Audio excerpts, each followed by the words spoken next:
This 14-year-old girl is accused of stabbing her sister to death.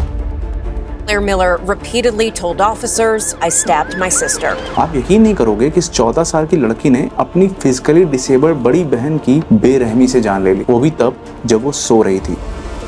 This is shocking and tragic. It's the kind of thing we would expect. Claire was hearing voices the night she killed her sister. और इतना ही नहीं, उसके बाद उसने जो किया वो और भी ज्यादा दिल दहलाने वाला था।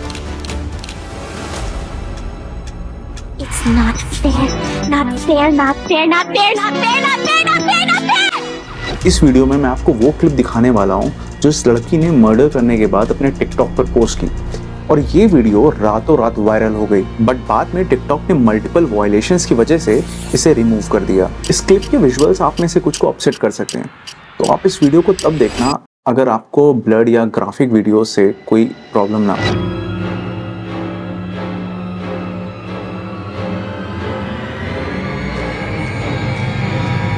ये वीडियो क्लेयर ने मर्डर करने के बाद खुद रिकॉर्ड किया है, और इसमें जो ब्लड दिख रहा है वो उसकी बड़ी बहन हेलन का है। और उससे ज्यादा हैरानी की बात यह थी कि मर्डर के कुछ दिन बाद क्लेयर के टिकटॉक अकाउंट में 11,000 फॉलोअर्स बढ़ गए। तो अब सवाल ये आता है कि ऐसा क्या हुआ जिसने क्लेयर को एक लविंग केयरिंग बहन से एक कोल्ड ब्लडेड किलर बना दिया। You are watching the case of Claire Miller.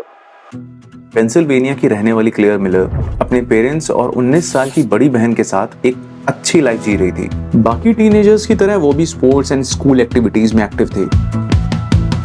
वो ना सिर्फ अपने पेरेंट्स का ख्याल रखती बल्कि अपनी बड़ी बहन हेलन, जो सेरेब्रल पॉल्जी की वजह से डिसेबल्ड थी, उसकी भी काफी केयर करती। दोनों बहनों के बीच में काफी प्यार था। भले ही क्लेयर हेलन से छोटी थी, बट वो पूरी सिंसियरिटी से अपनी बड़ी बहन का ध्यान रखती थी। देखा जाए जो उसने किया ये उसके नेचर से बिल्कुल ही उल्टा था, इसलिए ये केस अपने आप में ही काफी स्ट्रेंज है। So what happened at that night? Claire social media पर काफी एक्टिव थी। उसके टिकटॉक पर 22,000 फॉलोअर्स थे, जिसमें वो लिप सिंकिंग से लेकर अपने फादर के साथ डांस के एंड गेम्स के वीडियो शेयर करती। सब कुछ नॉर्मल चल रहा था, लेकिन 21 फेब की रात मिलर फैमिली के लिए सबसे लंबी और सबसे काली होने वाली थी, क्योंकि इस मासूम से दिखने वाली लड़की ने वो अंजाम दिया जो कोई सोच भी नहीं सकता था। डिनर के बाद दोनों पेरेंट्स अपने बच्चों को गुड नाइट बोलकर अपने रूम में सोने चले जाते हैं। उन्हें क्या पता था कि जब उनकी आंख खुलेगी तब तक वो अपनी दोनों बेटियों को खो चुके होंगे। The girl's parents were home but asleep when the stabbing took place. Claire ने शायद इसकी प्लानिंग पहले से कर रखी थी, इसलिए जब हेलन अपने रूम में चैन की नींद सो रही थी तब क्लेयर उसके रूम में दबे पहुंच जाती है। हाथ में धारदार चाकू लिए हुए अपनी बहन पर अचानक हमला कर देती है। उसके चेहरे को तकिए से दबा उसके सीने, गर्दन और चेहरे पर चाकू से लगातार वार करने लगती है। अब एक पल के लिए आप सोचिए कि एक लड़की जो पहले से ही डिसेबल्ड थी वो किस हद तक दर्द से गुजरी होगी। उसने कभी सोचा नहीं होगा कि जिस छोटी बहन ने उसका इतना ध्यान रखा, उसकी इतनी केयर की, आज वही उसकी जान ले लेगी। आखिरकार हेलन तड़प तड़प कर दम तोड़ देती है। पर किस्सा यहीं खत्म नहीं होता, क्योंकि इसके बाद जो खुलासे होते हैं उस पर आपको विश्वास नहीं होगा। रात 1 बजे पेंसिल्वेनिया पुलिस को एक कॉल आती है। 911, what's your emergency?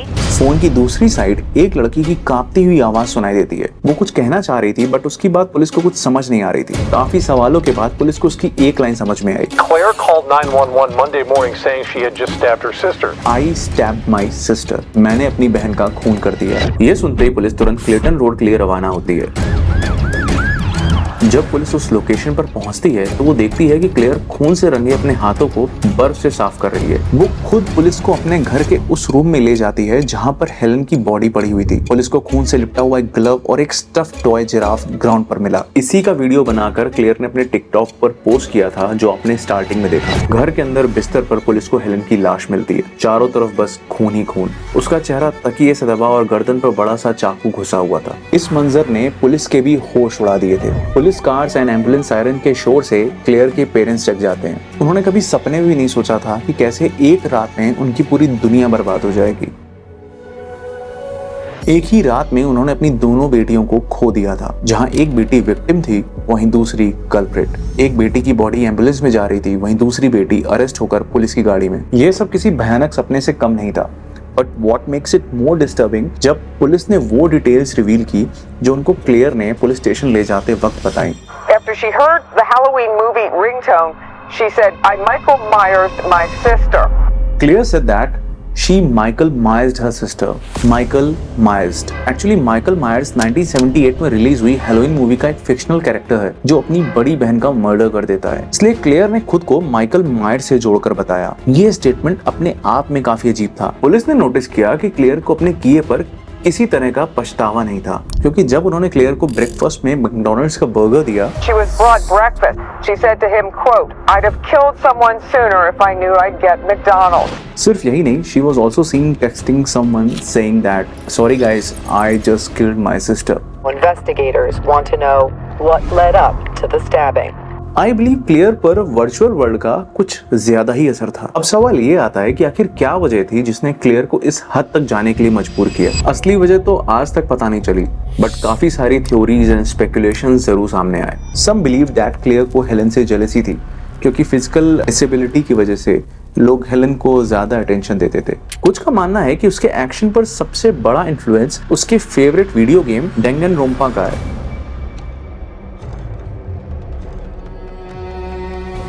जो dark, mature and sexual theme पर बेस्ड है, जिसमें group of high school students एक दूसरे का मर्डर करने के लिए मैनिपुलेट करते हैं।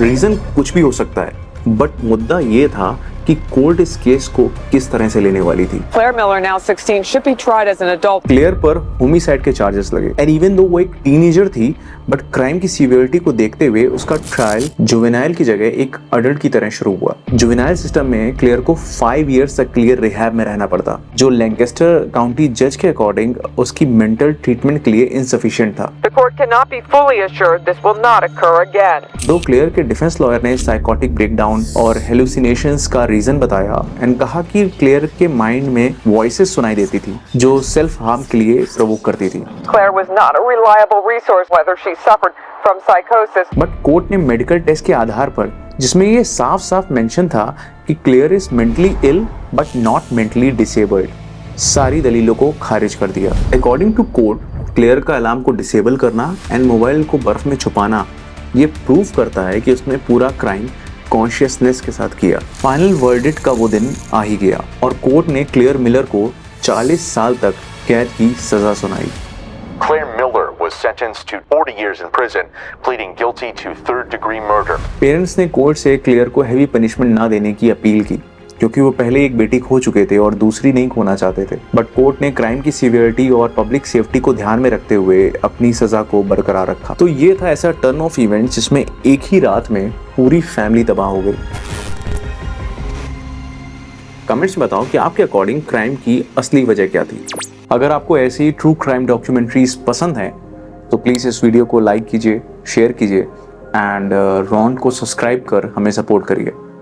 मिलते हैं अगली कहानी के साथ।